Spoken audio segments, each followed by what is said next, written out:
We are born in a Pullman house, fed from the Pullman shops, taught in the Pullman school, catechized in the Pullman church. And when we die, we shall go to the Pullman hell. This came from an employee who worked for a man named George Pullman. In the 1890s, a union leader later on in Pullman's life called him as greedy as a horse leech. But that might be too harsh on the leeches. And to top it off, he saw African Americans as perfect servants. I might get in trouble for sharing this episode, but I believe it is one that needs to be shared, for it's a piece of our American history. It's where we came from, and I think we've grown up a little since then. At the end of the Civil War, where life was veiled with confusion of what was next, and for lots of people, there still wasn't freedom. For African Americans, there seemed like there was only one choice to make. Do you want a job or not? I cannot emphasize enough how tough of a time this was for African Americans, because they were unfortunately desperate for work. And to put it into more perspective, this would be the first time ever they had a job of their own, ever, because for 200 some odd years, they haven't made any wage, never saw a dime for the labor that they were forced to do. Now they get money and buy what they want. Now Pullman, the sleeping car king, officially founded the Pullman Company in 1867. This guy created train cars that were designed with a rare kind of elegance. Between 1867 and 1868, Pullman debuted two game changers, sleeper cars with built-in kitchens, and the first ever dining car. They were so breezy and comfortable that long-distance travel started to feel less like a commute and more like a stay in a luxury hotel. He rapidly expanded and bought up Detroit Car and Manufacturing Company and competing lines such as Central Transportation Companies. Pullman's success was built on the backs of other people, although he would never humble himself to say that specifically. He knew exactly what he was doing. This is the unvarnished truth. Pullman's hiring strategy was as cold as it was calculated. He specifically sought out formerly enslaved men, banking on the idea that they were already trained to cater to every white whim.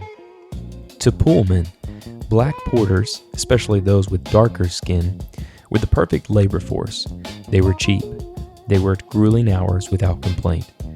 And most importantly to his white passengers, they were invisible.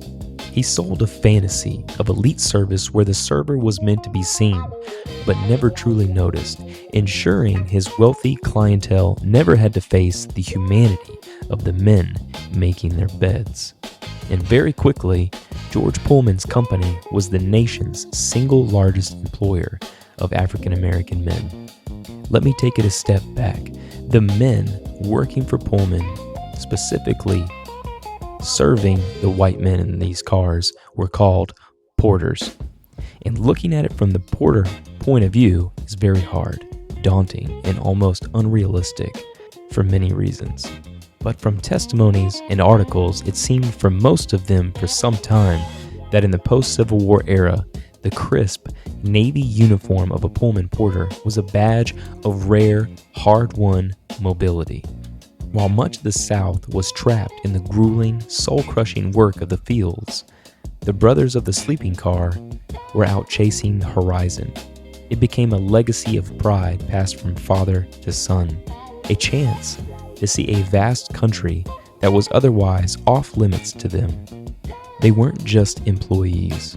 They were the explorers of their age, trading back-breaking labor for a seat at the table of a changing America.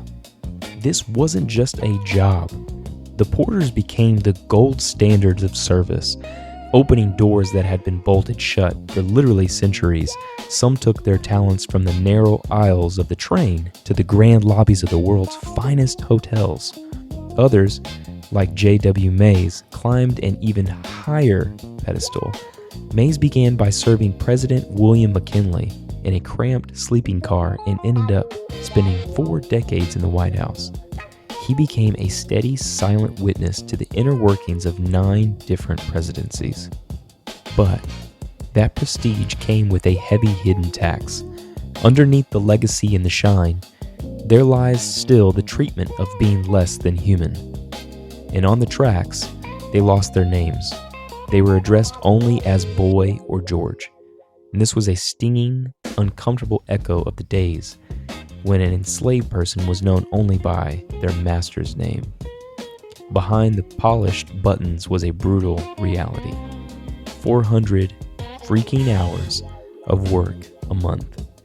You heard me correctly. For the honest-to-God lowest wages on the entire train. To survive, they were forced into a grin and bear it existence, relying on the whims of tips and performing a version of themselves just to bring home enough to feed their families. Pullman became very wealthy at an exceptional rate, and every selfish rich person knows to stay rich, you have to find new ways to make more money, even at the cost of someone's livelihood. That's exactly what he did.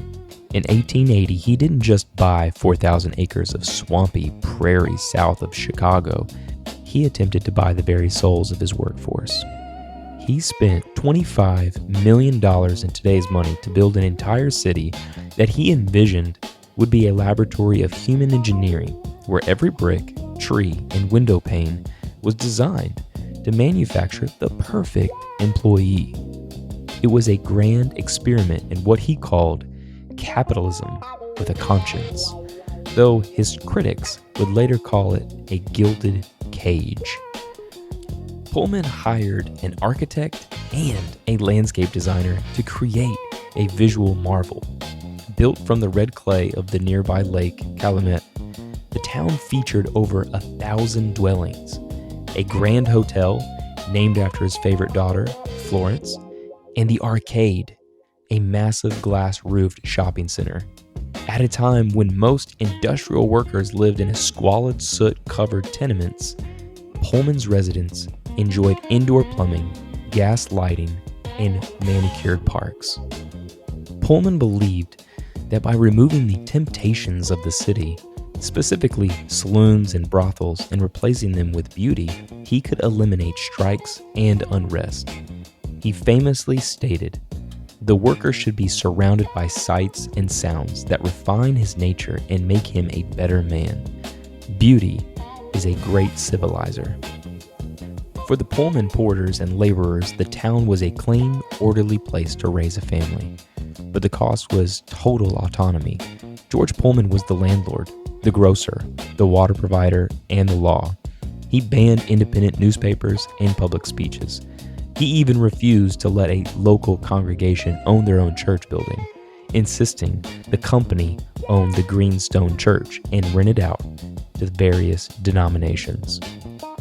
His control was surgical. Company inspectors could enter homes at any time to check for cleanliness or immoral behavior. This is why one resident famously remarked, "We are born in a Pullman house, fed from the Pullman shop, taught in the Pullman school, catechized in the Pullman church, and when we die, we shall be buried in the Pullman cemetery and go to the Pullman hell."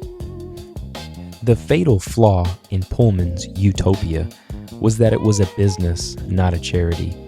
When the panic of 1893 hit, Pullman's demand for railcars plummeted. To protect his investors, such as J.P. Morgan, Andrew Carnegie, and Abraham Lincoln's eldest son, Robert Todd Lincoln, to name a few, he cut their wages and kept rents the exact same. The profound historical irony that the son of the great emancipator became the president of a company that exploited formerly enslaved men as porters. Robert Todd Lincoln was a staunch conservative who believed Pullman's orderly town was the only way to keep the rabble in check. When Pullman died in 1897, Lincoln took the reins as president of the company, and he slashed worker wages by roughly 25 to 30%. However, he refused to lower the rents in his town, which were already 20% higher than any neighboring communities. Workers were bringing home checks of just a few dollars after the company deducted rent and utility fees. One worker's paycheck after deductions famously totaled just 2 cents. When a committee of workers went to Pullman to plead for a rent reduction, he fired them on the spot. He remained cold and unmoving. He told the press, "The question of wages has nothing to do with the question of rents. I have a right to manage my own property in my own way." The stubbornness ignited the Great Pullman Strike of 1894, which eventually crippled the nation's railroads. The strike proved that while you can build a man a beautiful house, you cannot own his dignity. The Pullman Strike of 1894 was not a black boycott. In fact, it's one of the most painful ironies, again, of labor history. The Pullman porters were largely excluded from the very union that started the strike. The aftermath of the 1894 Pullman strike wasn't just a cooling off period. It was a brutal reckoning that completely shattered George Pullman's reputation and rewrote the rules of American labor. When the smoke cleared from the burned rail cars and the federal troops finally withdrawing, the model town had transformed from an industrial utopia into a crime scene of corporate overreach. George Pullman won the battle, but he lost the world. He had successfully crushed the American Railway Union and sent its leader, Eugene V. Debs, to prison. But his refusal to negotiate during the strike made him a villain in the eyes of the public. He became a hermit of his own making, terrified that the people he once refined would now seek revenge. When he died in 1897, his family was so afraid of his body being desecrated by angry workers that they buried him in a pit, reinforced with steel bars and encased in tons of concrete. One journalist bitingly noted, "It's a pity that a man who did so much for the world should be so generally hated." The strike forced the government to look behind the red brick curtain of Pullman's town. In 1898, the Illinois Supreme Court delivered the final blow, ruling that the company's ownership of the municipality was completely illegal. The court declared, "The Palace Car Company has no power to own a city and exercise the functions of a municipal government." The town was forcibly sold off, house by house, ending the era of the feudal baron. For the porters, the aftermath was a bitter lesson in power. While the strike had been led by white workers who initially excluded them, the chaos proved that the railroad was vulnerable. The porters watched as the ARU was dismantled, but they didn't give up. They took the spirit of that unrest and simmered it for 3 decades until 1925, when A. Philip Randolph would help them form the Brotherhood of Sleeping Car Porters. If you want to understand the Brotherhood of the Sleeping Car Porters, you have to stop thinking about it as a simple labor dispute. This wasn't just about wages, it was a 12-year bare-knuckle brawl for the soul of Black America. It was the Big Bang of the Civil Rights Movement. By 1925, the Pullman Company was the largest employer of black men in the country. They thought they were completely untouchable. They had the money, the politicians, and a network of company unions that were nothing more than puppets. Enter Mr. Randolph. Now, Randolph wasn't a porter. He was a tall, sophisticated editor with a voice like rolling thunder and a backbone made of iron. The porters were smart because they recruited him because he couldn't be fired by Pullman, George Pullman. He was the outside man who couldn't be bought. When he spoke, he didn't just ask for a raise, he demanded manhood. He told the porters, "Be not dismayed by the power of the Pullman Company. They have the money, but we have the men." The fight was gritty and became kind of another type of civil war, and it brought unrest for years. Pullman hired spies.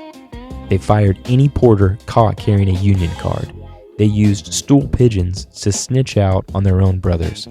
To survive, the Brotherhood went underground. Porters would meet in secret in the back of the barbershops or in darkened basements. They would pass union literature and secret handshakes or hide it under the mattresses of the very trains they served. They weren't just fighting the company, they were fighting a stereotype. Pullman wanted them to be a George, the grinning, subservient ghost. Randolph and the Brotherhood wanted them to be men. They adopted the slogan, service, not servitude. For 12 years, Pullman tried to starve them out. They called Randolph a red, a radical, and a troublemaker. They offered him a bribe of $10,000. This would be a fortune back then, just to walk away and leave the country. Randolph took that check, looked at it, and told them exactly where they could stick it. The tide finally turned during the Great Depression. With the help of the New Deal labor laws, the Brotherhood finally got the legal leverage they needed. In 1937, the unthinkable happened. The mighty Pullman Company, the same one that had crushed the Great Strike of 1894, sat down at a table and signed a contract with the black man. The victory changed everything. It proved that black labor could win against a global corporation. It created the black middle class. Those porters took their union wages and sent their kids to medical school and law school. And the man who led them, A. Philip Randolph, used the Brotherhood as the blueprint for the March on Washington. Without the fire of the porters in 1925, there is no Martin Luther King Jr. in 1963. They didn't just move trains, they moved the conscience of a nation. In short, George Pullman spent millions trying to engineer the perfect silent servant, only to realize he'd accidentally funded the front line for the civil rights movement. The men he tried to turn into furniture became the most dangerous thing in America, an organized, educated, and mobile black middle class. They didn't just work the rails, they owned the future. This story reminds me of so many things, but I think at the heart of this is a quote by Henry Newen. Only when we have the courage to cross the road and look in one another's eyes can we see that we are all children of the same God and members of the same human family. If only Pullman could see clearly that we are all children of God and of the same family. I'm Zach Hansen, and this has been Bobcat Cherry.